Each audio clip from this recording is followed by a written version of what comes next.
உறவுகளை இந்த இந்த பதிவு வந்து நீட்டு எழுதின குழந்தைங்களுக்கும் அவங்களுடைய பெற்றோர்களுக்கும் அவங்களுடைய உறவினர்களுக்கும் தான் இந்த பதிவை நான் வந்து பகிர்ந்துக்கணும்னு நினைக்கிறேன். ரிசல்ட் வந்திருக்கு. சில குழந்தைங்க நல்ல மார்க் எடுத்திருப்பாங்க. அவங்களுக்கு வந்து அவங்க நினச்ச மாதிரி காலேஜ் போகிற மாதிரி அமைஞ்சிருக்கும். சில குழந்தைங்க வந்து அவங்க நினச்ச மாதிரி மார்க் வந்திருக்காது. பெற்றோர்கள் நீங்கள் டிசப்பாயிண்ட் ஆகாதீங்க. குழந்தைங்கள ஊக்கப்படுத்துங்க. ஒருவேளை அவங்க வந்து அவங்க மேலே நம்பிக்கை வச்சு, அம்மா எனக்கு இன்னும் கொஞ்சம் கால அவகாசம் வேணும், அப்பா இன்னும் கொஞ்சம் கால அவகாசம் கொடுங்கன்னு கேட்டாங்கன்னா, நீங்கள் கண்டிப்பாக அவங்களுக்கான நேரத்தை கொடுங்க. நீங்கள் வந்து இவங்க கேட்பாங்க, அவங்க கேட்பாங்க, நான் என்ன பதில் சொல்கிறது, நீங்கள் கொஞ்சம் நீட் எழுதுறா, இந்த வருஷம் எப்படி என் பொண்ணு டாக்டர் ஆகிடுவான்னு கொஞ்சம் நம்ம மனசில் ஆசையை வளர்த்துருப்போம். அது வந்து கொஞ்சம் தள்ளி போகிறதா நினச்சிக்கோங்க. இப்போ இந்த வருஷமே வந்து போயிடணும், இந்த வருஷமே அது நடந்துடணும்னு ஒன்றும் இல்லை. அந்த குழந்தைங்க கால அவகாசம் கேட்டால் கண்டிப்பாக கொடுங்க. பிள்ளைங்கள வந்து கண்டிப்பாக நீங்கள் என்கரேஜ் பண்ணுங்கள். அவங்கள வந்து டவுன் பண்ணாதீங்க, அவங்கள வந்து திட்டாதீங்க, பேசி எதுவும் அவங்களால முடியாதுங்கிற எண்ணத்தை அவங்களுக்கு கொண்டு வந்துடாதீங்க.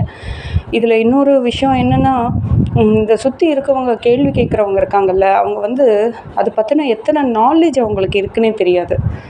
ஜஸ்ட் அவங்க வந்து ஒரு கேள்வி கேட்குறோம், வெல்விஷர் மாதிரியும் கேட்பாங்க, நம்மளை வந்து நோகடிக்கிற மாதிரியும் இருக்கும், நம்மளை வந்து அடுத்த கட்டத்துக்கு கைட் பண்ணுறன்ற பேரில் தப்பாக ஏதாவது நம்மக்கிட்ட சொல்லி நம்ம போகிற பாதையிலேருந்து விலக செஞ்சுருவாங்க. ஸோ நீங்கள் ரொம்ப இந்த சுற்றி இருக்கவங்களுக்கும் அக்கம் பக்கத்தில் இருக்கவங்களுக்கும் உறவினர்களுக்கும் ரொம்பலாம் இம்பார்ட்டன்ஸ் கொடுத்து இந்த விஷயத்தில் நீங்கள் வந்து பதில் சொல்கிறதோ இல்லை அவங்க சொல்கிறத கேட்டுக்கணுன்னோ இல்லை அவங்க கேட்பாங்கங்கிறதுக்காக உங்கள் பிள்ளைங்களோட பாதையை மாற்றி விடணும்னோ எந்த அவசியமும் கிடையாது.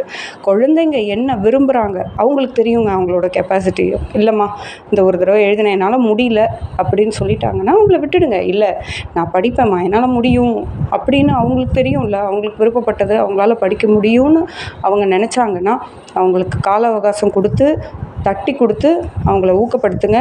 தயவுசெய்து திட்டாதீங்க, பேசாதீங்க, எதுவும் பேசாதீங்க. இது வந்து போட்டித் தேர்வு, அதனால் அவங்களுக்கு நிறைய போட்டி இருக்குது. கஷ்டப்பட்டு தான் குழந்தைங்க படிக்கிறாங்க. தயவு செஞ்சு குழந்தைங்கள வந்து எந்த தப்பான முடிவுக்கும் நம்ம பெற்றோர்களே தள்ளிடக்கூடாது. முக்கால்வாசியாக இந்த மாதிரி தப்பான முடிவுகள் குழந்தை எடுக்கிறதுக்கு காரணம் என்னவா போயிடுதுன்னா, தோல்வியை தாங்கிக்க முடியலன்னு இல்லை, அந்த மனப்பக்குவம் அவங்களுக்கெல்லாம் இருக்குது. நம்மளை விட ரொம்ப ஸ்ட்ராங் தான் இந்த ஜென்ரேஷன் குழந்தைங்க.